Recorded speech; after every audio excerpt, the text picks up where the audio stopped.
I'd like to apologize. We thought we could eat that quickly, but apparently we could not in town. So on behalf of the commission, we apologize to the parties and to those in attendance. We will make sure that doesn't happen tomorrow.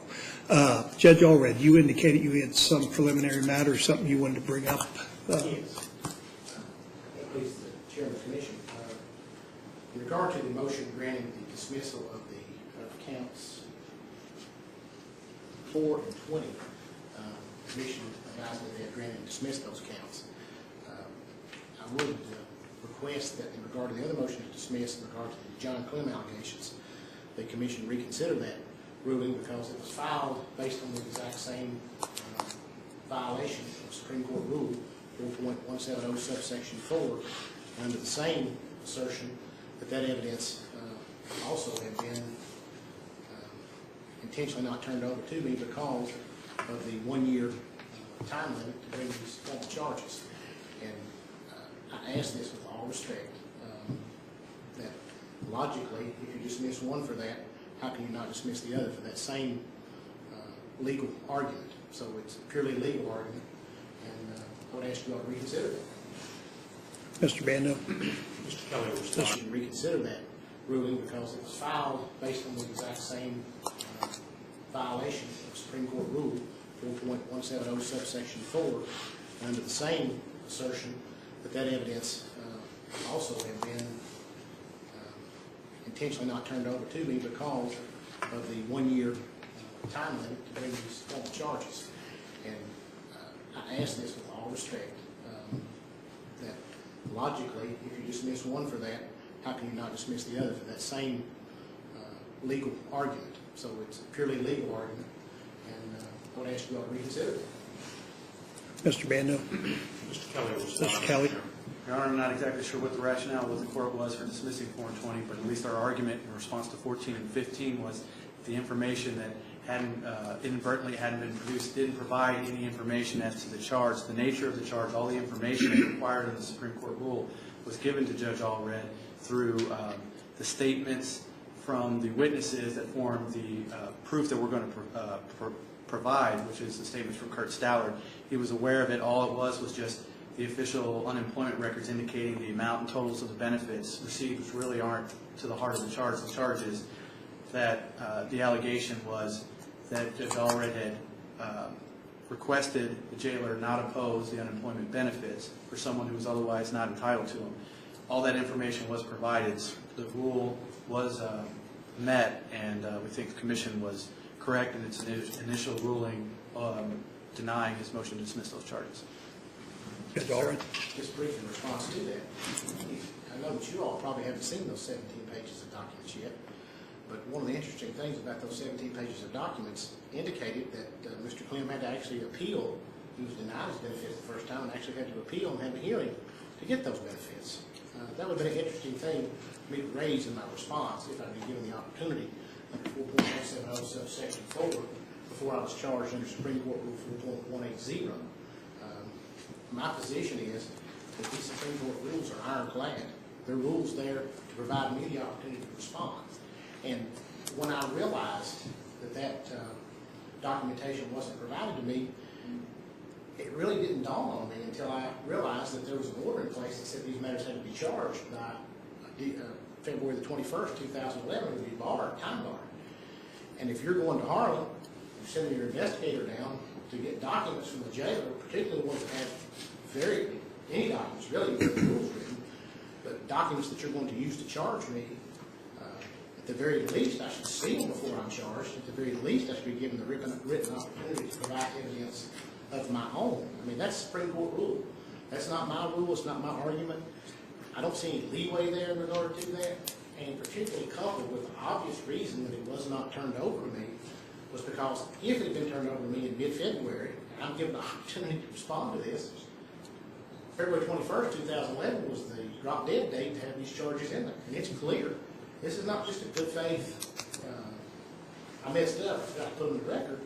My position is this is clearly an intentional act because they're faced with the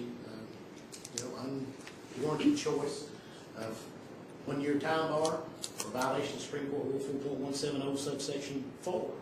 You know, it's easier to, I guess I assumed it was easier to wiggle out of a 4.170 subsection 4 violation than a time bar where an order was signed that had to be charged by the 21st. And my only point is that every time new evidence came up in this case, every time it came up, I was given an opportunity to respond to it. That's by Supreme Court rule, not of caveat of the prosecution or the committee. It's something the Supreme Court has required to be done. In this case, it was ignored. It was ignored in one that you dismissed, and thank God you saw that. It was clear. The other one is the exact same thing, 17 pages of documents that were used in the charge. What's so funny about it is the charging instrument, the charging document, specifically references material facts that were in those 17 pages and not in anything else that was given in regard to Kurt Stowler's testimony. And the standard is not, well, he had enough to file a response. That's not it. The standard is shall. And Black's Law Dictionary makes it very clear that shall means they shall do it. There's no option in it. And in this case, exactly what happened in this case, and it's not Mr. Mando's fault, and it's not Mr. Kelly's fault. They got into this after. They didn't even know about the violation until I brought it to their attention in a telephone conference or a conference of some kind. And my point is, that's what I'm here for. And, you know, the Supreme Court rule is what I have to follow. And the Supreme Court rule was established to give me that opportunity to respond to that evidence and use that evidence before I was publicly charged under Supreme Court Rule 4.180. There is no doubt that was a violation. My position is that that was done intentionally because of this looming drop-dead date deadline of charging. That's my position. Thank you. Go ahead, Mr. Kelly, briefly. Judge, I was just going to say there was no intentional withholding of the information. The information is not relevant to the charge. We had no intention of even introducing this evidence because to us, the proof in this is through the statement, through the direct contact between Judge Allred and Mr. Stallard. We can agree that the evidence wouldn't be provided because we weren't going to use it anyways because we didn't find it relevant or material. The rule says the factual information that forms the basis of the charge is provided. That information was provided to Judge Allred. I think the rule's been satisfied. Mr. Mando, as a matter of proof, so we can see where we're going, where is this going to be discussed? In other words, we need to resolve that issue, but if that's not what we're going to next, we can do it at a break. No, I do not intend to cross-examine Judge Allred about that particular matter. We will take a break before you do so we can revisit that. Certainly, because I don't anticipate presenting any proof on that point, maybe this afternoon. Okay. All right. We will resolve that issue, Judge Allred, before they would ask you about those charges. Thank you. Get your more back on the stand now. Yes, please, Your Honor. Thank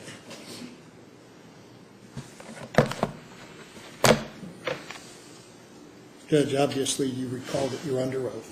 Yes, sir. And to the extent, Mr. Chairman, too, to the extent we have to remind anybody it's hard for me to keep track, but the recusal in light of the break and luncheon, I just want to make sure that the separation order is still in. If there's anyone in here who could be a witness, they need to step out of the courtroom. I think everybody who's here I've seen all morning, Okay. so I don't Thank you. think Thank you, all- Mr. Chairman. Thank you.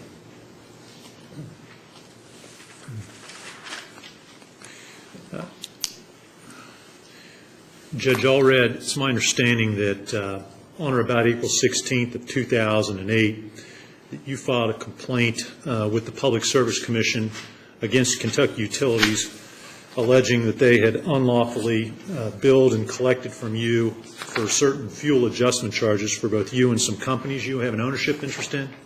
Is that correct? Yes, over the course of years, yes. One of those companies would have been my old law office, Russell D. Allred, attorney at law, PSC.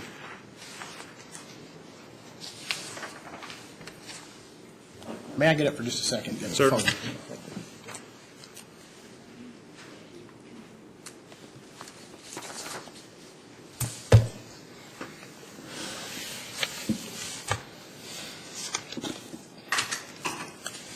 Let me hand you that one, Exhibit 16. Yes, sir. Is that a copy of the complaint that you filed with the Public Service Commission? Yes, it is. All right. And am I correct, Judge, that that was filed on April 16th of 2008, correct? according to the stamp on it, says received April 16th, 2008, so I would assume that's correct. Then, it's my understanding, Judge, that at some point after the complaint was filed, sometime later in 2008, that you had a conversation with counsel for Kentucky Utilities about your complaint. I guess. I'm trying to remember which conversation you're having. I think we actually had a couple of them. Okay. Let me show you, because I think this will help Yes, sir. clarify the matter here.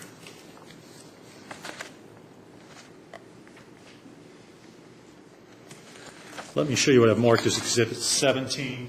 Yes, sir. For purposes of explanation, this is the letter that identifies by paragraph number the allegations. When you did your response, you Yes. responded by that. That's not the charge number, and that's the only reason I attached that is for purposes of explanation. Let me look at that if you don't mind, Counsel. Thank you very much. What is Exhibit 17 then? Exhibit 17 is a part of Judge Allred's response to the charges. Thank you. I would object to this coming in as an exhibit because the additional allegations that were listed in there were dismissed in the informal stage, which are confidential pursuant to the Supreme Court rule. So, We can deal with that later? Okay. We can do that. I will agree to redact it. The only thing I'm concerned about is your response Yes, sir. to the allegation about the complaint and how it was resolved with Kentucky Utilities. Yes, sir. Which is referred to as allegation 16 on the document. Yes, sir. Okay. And I'll agree to redact that. Anything else that's below that or above? I don't have a problem with you just admit allegation 16 with that on there, as long as you don't attach the sheet that has a bunch of other That's fine. We can take matters that that were off. dismissed in the preliminary phase. And the only reason I did that, Judge, was for purposes of, at the time, the numbers were aligned, and I didn't want anybody to think that was charge 16. It wasn't. It was just for a reference point. Yeah, because they were different allegations over time, they had different numbers, and I understand that. Yes, sir. But in your response, which you sent to the commission with regard to the charge having to do with the contribution made by Kentucky Utilities, tell me if I'm reading this correctly, that you, number one, I did file a personal complaint against KU as a private citizen because I felt that they were improperly billing under a fuel adjustment clause. I feel that I had a valid claim. As an agreement between the parties to resolve the matter, I agreed to dismiss my personal claim in exchange for KU making a $12,500 donation to the playground project at James A. Kaywood Elementary. Did I read that correctly? Yes, that was my response. Yes, sir. And when you entered into this agreement with Kentucky Utilities, it was done through a conversation with their counsel. Is that correct? To the best of my knowledge, Mr. Mando, this is one I really don't remember a whole lot about because it wasn't a long period of time, but obviously there was some type of agreement. Yes, sir. All right. And what I'm asking, Judge, is whether or not you recall having a conversation with the attorney for Kentucky Utilities where this agreement was reached.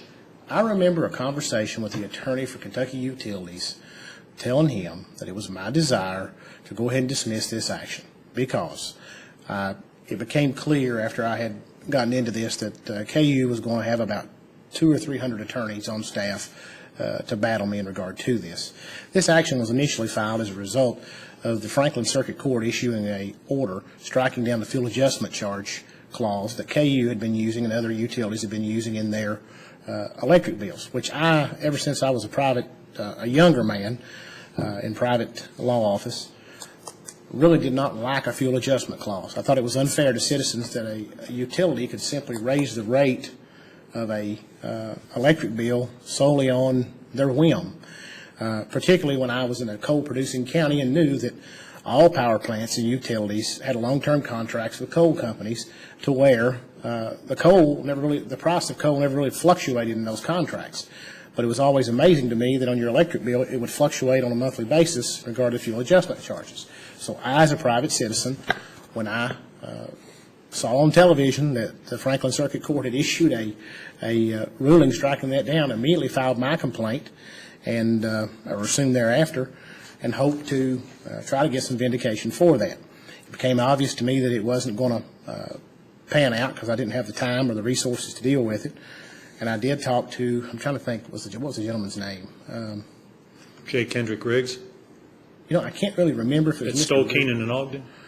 I can't remember. All the big firms just kind of run together to me. I used to work in Lexington, and I used to know him well then when I was a runner, but I can't remember. But anyway, he was a nice gentleman, and he was a reasonable person. There are actually three lawyers, I think, in this thing, if I'm not mistaken. And I had indicated that I was going to dismiss my claim, and I did mention to him that there was a playground project for the children in this area. KU had had a lot of bad PR because of the electric bills being $500 and $600 that winter before that. There was a public outcry for that issue, and I did say that I would dismiss it if they would consider making a donation to that. There was no signed agreement to that effect or anything of that nature. And I assume that the conversation you had with the KU attorneys, they knew you were a sitting judge in Harlan County. I never told them that I was a sitting judge in Harlan County. I never used that statement. I never filed it as a sitting judge. So if they knew I was a sitting judge, it would have been through their own investigation, because I never told them that I was a sitting judge, and when I filed my complaint, I filed it as Russell D. Allred. Kentucky Utilities does business in Harlan County, correct? Yes, sir. All right. And I assume from time to time their lawyers would be down in Harlan County defending suits or representing them in Harlan County? I don't remember ever a time having a KU case in front of me that I can recall. And when you were in practice, Judge, as a lawyer, Yes? how would you have felt if a judge called you and asked for a contribution to a particular cause? I've never had that happen, sir. When a judge, do you ever have a judge call you and ask you to do him a favor when you were a lawyer? I had Circuit Judge Ron Johnson one time try to force me to sign an affidavit in a judicial complaint that was filed against him, and then he recused in all my cases and made me travel for 2 years. I had that happen one time. And his lawyer, the defendant in the Judicial Conduct Commission, practiced in front of him for a year. Simultaneously, never disclosed it to anybody. So, yes, I did have that happen to me one time. Do you feel, in your capacity as a circuit court judge, Yes. that if the attorney who you're negotiating with hears you ask for a $12,500 contribution to the James A. Kaywood Elementary School playground equipment, that he might feel somewhat compelled to do that because of your position as circuit court judge? No, sir. I did not. That was never even an issue. I don't think that the attorney ever even mentioned that. Quite frankly, if you want me to tell you what I think KU was looking for some good PR in the Harlan area because there had been a huge outcry of high electric bills on very poor people. And as you'll note, in the picture I did in my opening, KU got a prominent space on the donation sign. I remember no discussions. And it really wasn't a quid pro quo type arrangement. It was one where I would dismiss it, and they were excited about the idea of good PR for KU and helping some kids out that wanted a playground. So that's the way I remember it. And I was more than tickled to waive any right I had to give these children a playground, sir. And just so I'm clear, though, Yes. in your written response to the commission, you said an agreement had been reached between the parties to resolve the matter. You agreed to dismiss your personal claim in exchange for KU making this donation to the playground project at James A. Kaywood. That's what you put in your written I response. put that I did agree that I would dismiss it if they made a donation. But however, before that started, that was the discussion we had. It wasn't a quid pro quo that they dismiss it or give a donation or I won't dismiss it. I was dismissing it regardless of that. And independent of Kentucky Utilities and the contribution you secured from them to James A. Kaywood Elementary School for the playground project, it's my understanding that you solicited other individuals and businesses in Harlan County asking them to contribute to this worthwhile project at the school. Yes, Mr. Mando, I did unknowingly solicit, unknowingly knowing that it was wrong, unknowingly thinking it was wrong, solicit donations for a playground for these children. Yes, sir, I did. As a parent. Right, because your kids went to school there and your wife works at that I had school? one child that went there, and quite frankly, James A. Kaywood Elementary School was the only school in Harlan County, period, that did not have a playground. The school used to be a high school. In fact, I graduated from that high school in 1990. That school being a high school had no playground on it. And quite frankly, the school district in Harlan County don't even have enough books for the kids, and there was no way these children were going to have a playground. And several parents got together and said, hey, you know what, guys, it would be a good idea for us to get these folks a playground. Me, not knowing it was wrong, went ahead and helped them raise money for a playground. I wasn't the only one that raised money for a playground. And I did contact people that when I was in private law practice, for instance, Darby Bennett, when I was in private law practice, he came to me numerous times asking for donations to the Boy Scouts, and I don't know how many times I donated money. I didn't really think it was a big issue, and I did it. I did it for this playground, for these children, and I've never denied that throughout this, sir. And I understand that. I understand that to be a worthwhile project, that there is a need for playground equipment at James A. Kaywood. Yes. However, when you contacted these people, they knew you were a circuit court judge in Harlan County, correct? There is no doubt in my mind that the people I talked to knew that I was a circuit court judge because they probably had voted for me and had known me all my life. Yes, sir. Whether I was a judge or not, they would have donated money to the playground project. There's no doubt in my mind. Now, at some point, Robin, you became aware that Robin Teschon was working as a substitute teacher at James A. Kaywood Elementary School, correct? Yes, sir. Right. And in 2009, it's my understanding that Ms. Teschon was charged with a count of insurance fraud Yes, sir. In Harlan County, correct? Yes, sir. All right. Then at some point, you had a conversation, did you not, with Mr. James Clem, the principal at James A. Kaywood Elementary School, about Ms. Teschon? I had a very brief conversation with James Clem, the principal of James A. Kaywood High School, wherein I simply advised him that one of his substitutes was under felony indictment in circuit court. And did he tell you at that time that he knew she was under indictment, that she had disclosed that to the school administration staff? Absolutely not. He never said that at any time. Did you at any point in time ask him not to use her as a substitute teacher at that school? Absolutely not. Did you ever recall him telling you that he had checked with the superintendent, and since she had not been convicted, there were no school board policies that prevented them from employing her as a substitute teacher at that school? In passing, subsequent to my initial conversation, he had a brief conversation with me indicating that he was going to continue to call her as a substitute. I made no comment. I was not angry, and I simply went on. I didn't even go and talk to him. He came to me trying to tell me that. And I very briefly went on about my way. All right, so he told you that he was going to continue to use her as a superintendent at the, as a teacher at the Yes. school, and she was a substitute. Yes. Then, in late 2009, I think end of December, Ms. Teschon's case came before you in circuit court? It had already, Ms. Teschon's case, Ms. Hensley, Robin Hensley Teschon, her case had actually come in front of me on an arraignment previous to that, and that's the only reason that I had known that she was under indictment. Subsequent to that, I saw her in a classroom after school with some very young children and advised the principal that she was under indictment, very briefly. I cannot remember if Mr. Clem, James Clem of James A. Kaywood Elementary School, told me before or after she came in front of court. I mean, I'm thinking it was sometime after that he indicated that briefly that he was going to continue to call her as a substitute, which I never made any comment to him in regard to that. To be honest with you, I think it was after that he mentioned it to me that she came back in front of me in court and I set the bond condition. I'm not sure, but I think it was. Let me show you Exhibit 18. This Yes, sir. would be from a December 10, 2009 docket Yes. in which Ms. Teschon's case was called. Yes. And as a condition of bond at that hearing, you wrote on there, do not substitute teach? Yes. The bond condition was do not substitute teach until your felony indictment is resolved. Yes.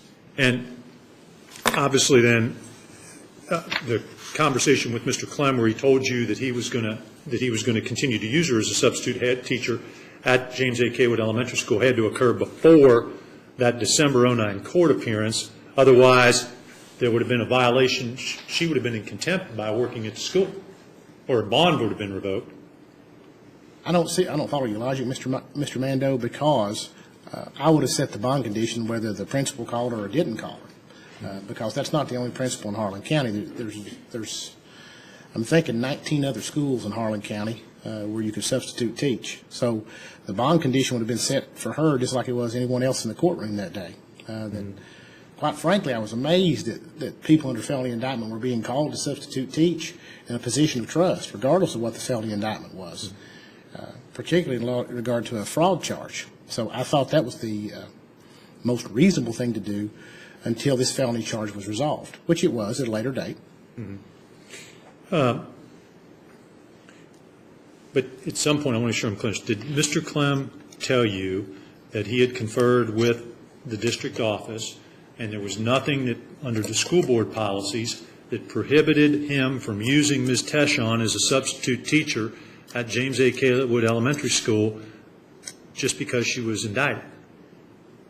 Mr. Clem would talk to me very briefly. Mr. Clem hates my guts to this day.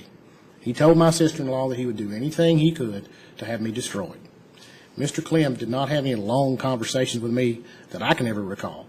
What I recall in regard to this, as a matter of safety, I notified the principal very passingly, and quite frankly, when I told him about this, he seemed to be very shook up about it. However, it is my belief that there's something wrong with him mentally, so I don't know if it registered. But my point is, the second time he mentioned that to me, he came running up to me, and I was simply trying to get down to pick my child up from school on that day and stay away from him. And the point is that it was just something, he's going to continue to call her, and that was the end of it. And I kept right on going. I don't even remember if I said yay or nay. I mean, I really didn't want to have a whole lot of discussion with him about it, and he really came up to me kind of odd about it, but I just kept right on going and didn't really talk to him in regard to that matter. But Mr. Clem, when I first told him briefly that this person was under indictment and she was watching children, she was substitute teaching in his school, he seemed very, very glad to have heard that. And that was the end